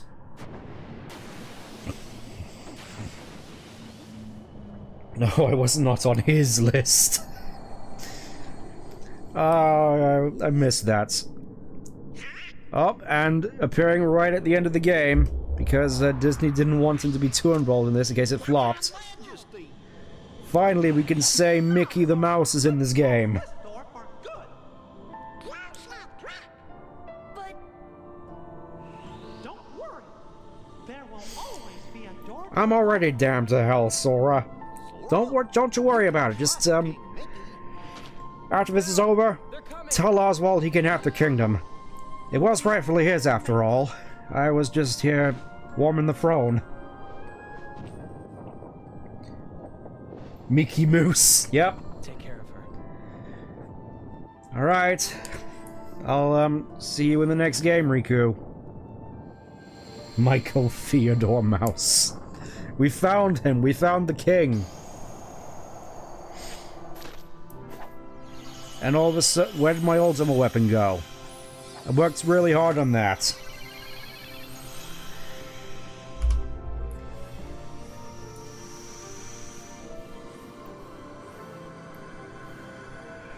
Well, I mean, when they said lock the door, I didn't think it would just straight up disappear.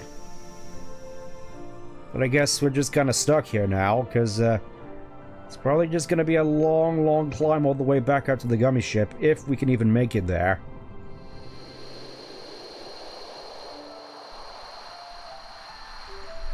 Oh, look at that, eh? We get to reminisce about all the good times. Like the time we stood on that tree branch for years on end.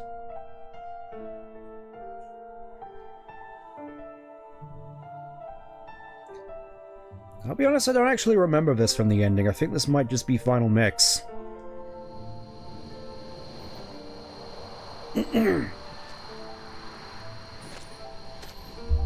Eh? Wait, how did Kyrie even get here? She's just here. I thought you were back in Traverse Town. What gives? Alright, time for the ending cinematic. Immediate jump in quality, go. We're suddenly sand now. Sora! Oh no, and it's thematically splitting apart for some reason. You said before, I'm always with you too. I'll come back to you. I promise. I know you will. Oh no, I can't play that music because it's copyrighted, and I don't want to get this entire stream nuked from the platform. So I guess we'll just play this instead. Seems fairly solemn at the very least. Obviously not simple and clean, but it'll have to do. Still think this looks pretty good for 2002. Oh no, how tragic. You're telling me. When you walk away, you get DMCA'd. Please, oh baby, don't strike. Could I play a cover? Well, I got this one at the very least.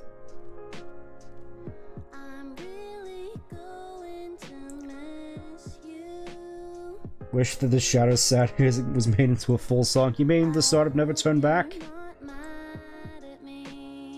Yeah, I can kind of see that. Oh, by the way, the main villain, the Master of Masses, actually... You didn't even get a chance to say.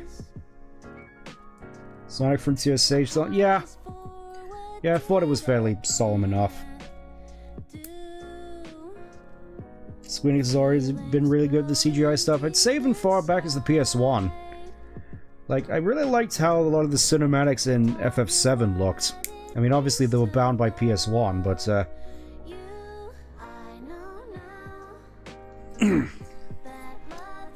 I'd still say for the time it looked pretty good, and a lot of it was also quite seamless. But, getting back to this game, despite the clunkiness of it all, it is iconic. Like it or not. And I'd still say... I kind of feel the rough edges kind of give it a bit more personality compared to the rest of the series. I mean, obviously 2 is sort of the high watermark for this whole series. Followed by Remind, but I'll always have a special place in my heart for this one.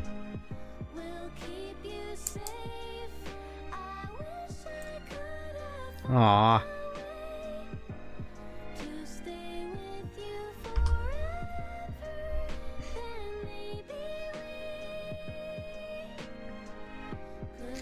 And it cuts to, look at that, they even reciprocate their feelings. And that's Kingdom Hearts. Again, fairly iconic. Always, well, probably always have fun feelings for this game, even despite its more annoying parts. Some of which are definitely alleviated by the Final Mix version. But sort of really shows that unless you really know what you're doing with how the magic works in this game, you will probably struggle. Though I'd still say it's at least I'd at least recommend going for it once.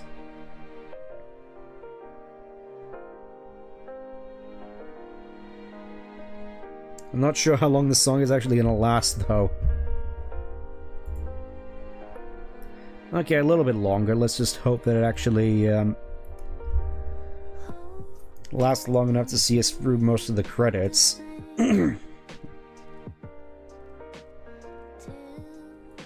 As I see, oh, look at all these popular Disney characters all expressing their feelings for one another and their solidarity.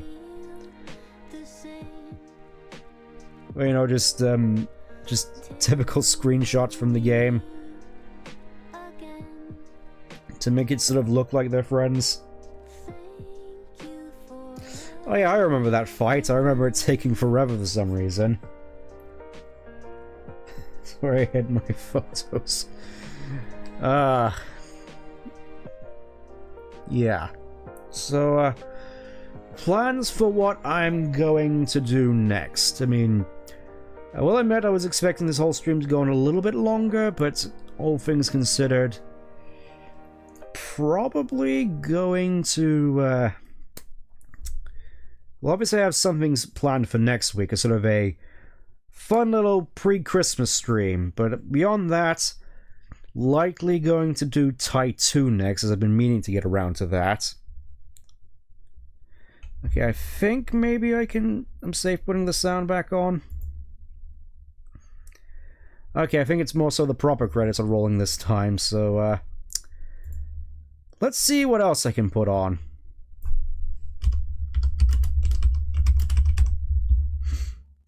You know what? Yo, let's just do it.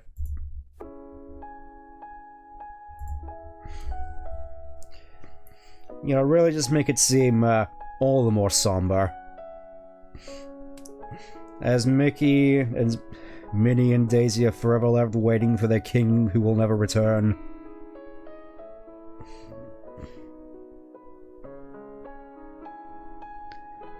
And oh look, Cloud finally reunited with Aerith, who is supposed to be dead. Still have no idea how this correlates to Final Fantasy VII. Oh look, Pinocchio actually became a real boy, somehow. Not sure how, but it's happened. Good thing we're never gonna see Pinocchio again, his plot's just sort of over, I guess. Now look at that. Aladdin actually did get the girl. Ginny, you perverts.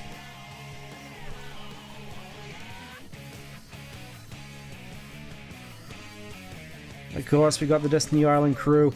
Oh look, they're just like Kairi, Sora, and Riku were, except they're the Final Fantasy X cast in Selfie for some reason.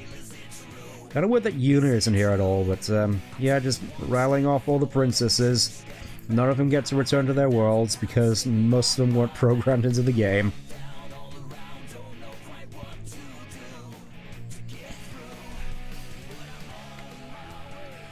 And I think that's all the cinematics for the time being, just rattling through the credits, I think. No, I don't think we can skip them. So, hopefully you've all been having a very fun evening, though. I will admit I've been having thoughts about how I want to do my streams going forward. I mean, it's not going to be anything major. I was mostly just thinking of swapping my Sonic streams to Sunday, because I figured those tend to be a fair bit shorter. Forgot this song had more to it just from the somber notes. I mean, that was what people tend to remember a lot with stuff like Nazo Unleashed, especially. Oh look, Sephiroth voiced by Lance Bass over the phone. And featuring the Disney cast. Let's see if we can find him in here somewhere. Where is he? Where's Robotnik? Show me Robotnik. Oh, James Woods. I think I may have missed, yeah.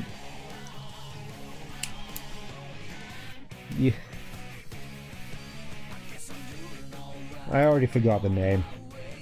It's the Sun Bunny Man.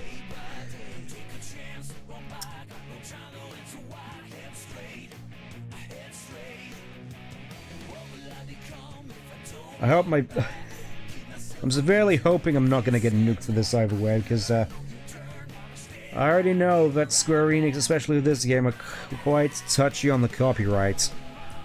Which, so leaves me concerned for the rest of the Final Fantasy games. All jokes aside, the stream was pretty... Glad to hear that, Termy.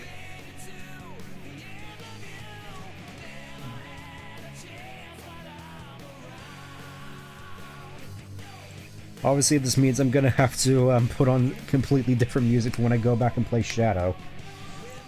But I message you more? I'd certainly welcome it, though obviously given our schedules we probably wouldn't be able to do much together. Even if it would be pretty fun to do so. Wonder if I should buy these games? I mean, they're all on Steam. If you are to get one of them, I would recommend just getting 1.5 plus 2.5. Considering you get this, and Kingdom Hearts 2 Final Mix, and RE Chain of Memories, and Birth by Sleep, it's the most bang for your buck. Even if you just play it for Kingdom Hearts 1 and 2, honestly. Because, honestly, I'm just gonna be the first one to say it. Birth by Sleep is kind of poopy.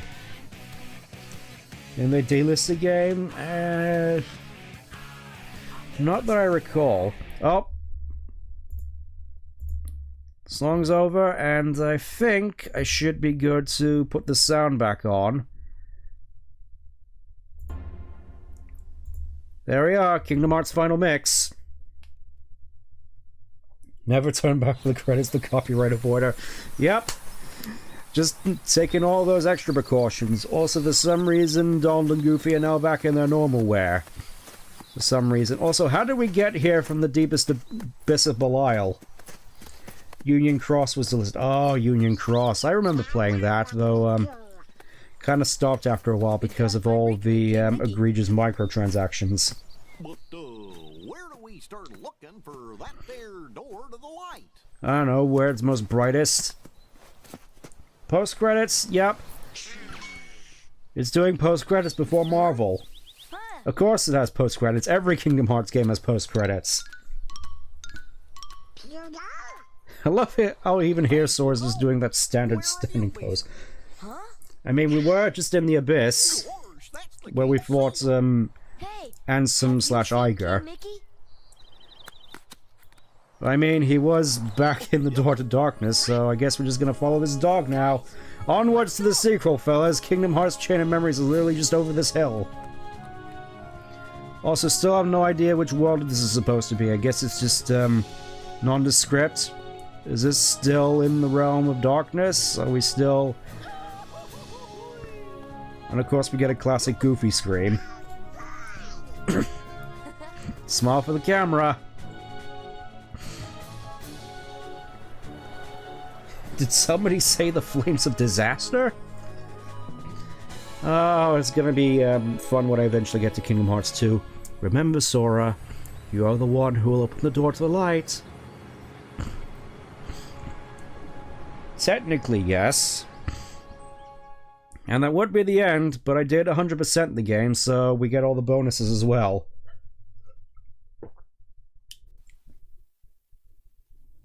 They're far too happy to forget everything. Yeah. Anyways, another side, another story deep dive. A scattered dream that's like a far-off memory. Utter silence.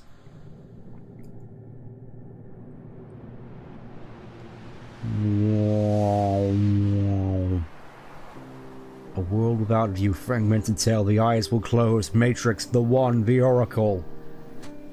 Oh, we're back here again.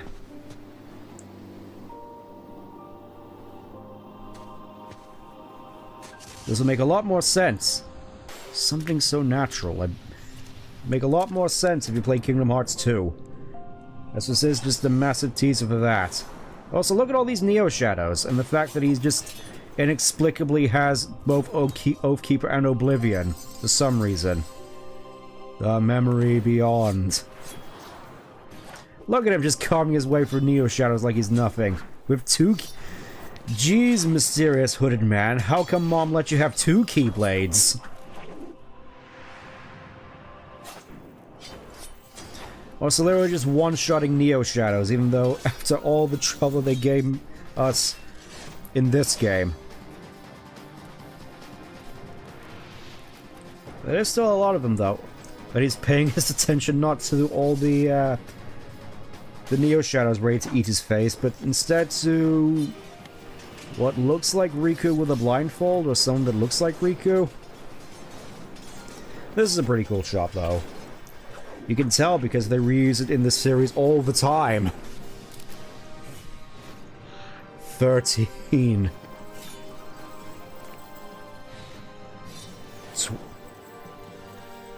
Thanks for your Keyblade, loser. Oh, and for some reason he has Kingdom Key Dark. This is something that I've noticed throughout the rest of the versions of this scene, is that this particular character, here he has Kingdom Key Dark for some reason, which is Mickey's Keyblade, and yet he never actually does when the scene actually takes place in-game. How did I get into this game? I watched a stream.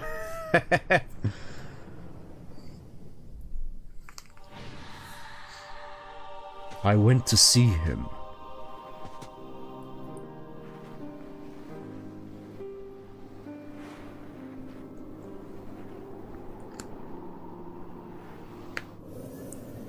He looks just like you. And he's currently flying over the ocean for some reason. I don't think that's ever properly explained. Everything is coming back to me. The true meaning of Christmas. And there we go. That's the end of the game.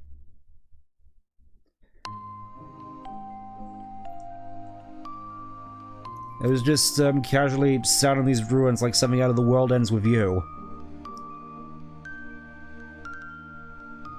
I always liked this particular version of Dearly Beloved. So I think depending on the version of the game you play, you technically get a different version of this screen. With Nomura. Okie doke, but I think that's gonna be all for me. We've done everything there is in the game. Oh. Thought the game just shut itself for a moment there, but let's have a look at the theater actually. Now we're here. Gotta just pad out that stream a little bit more. Let's see what contents are in the theater now. Okay, so here you can actually just play through all the cutscenes. Secret. Oh yeah, it didn't actually show another side, another story, which is technically the 100% bonus you get in the base game.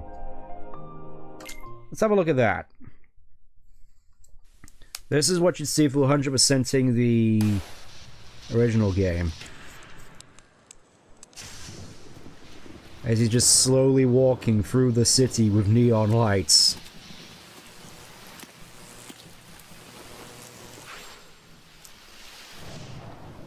I dread to think how many AMVs were made from this scene. As we get a more detailed look at the Neo shadows crawling from the ground. And whoever this guy is. Turn on the oh.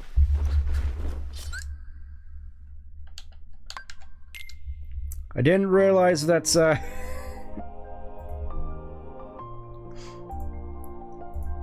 OBS just sort of messed up for me for some reason. Okay. Okay, just give it a... There we go. Let's have a look at this again. Apologies for the little flub up there. Okay, let's go for this again. Again, city. Again, just... How many AMVs do you think have been made from this scene? This and Deep Dive, honestly. Yeah, I think this is just more detailed look at the start of the scene, where we get to see the Neo shadows with all the trouble they made for us at the start of the game.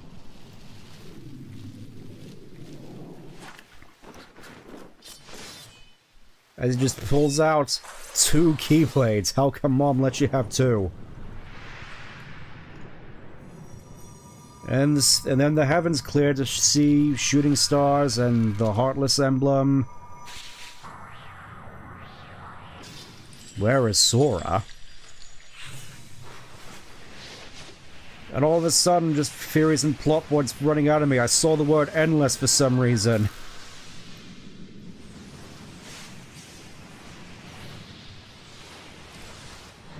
I can't help but wonder that we'll go to get... I'm fairly certain a fair few of those don't actually appear in the base game. Also, there's an older Kyrie in a crop top. Is this Devil May Cry? No, it's not Devil May Cry. But I think that's going to be all for me. We already went through everything, I believe. Sod dough. Now, this whole thing just detailing the unknown. Part 2. Okay, so these are just all the things for the super bosses.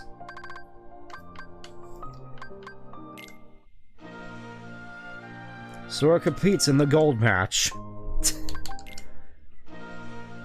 Sora competes in the platinum match. Okay, I guess it's just to keep you up to date on all the plot relevant stuff, just in case you need a reminder, I think.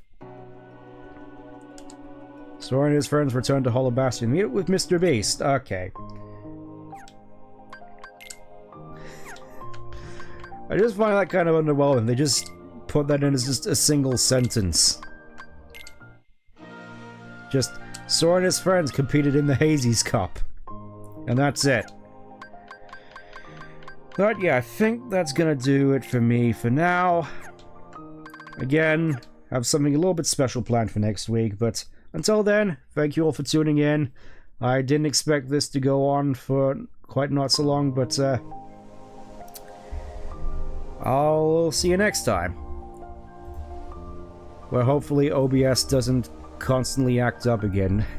I'm gonna have to remember this for when I stream the rest of the Kingdom Hearts games eventually, but until then, take care. Bye-bye.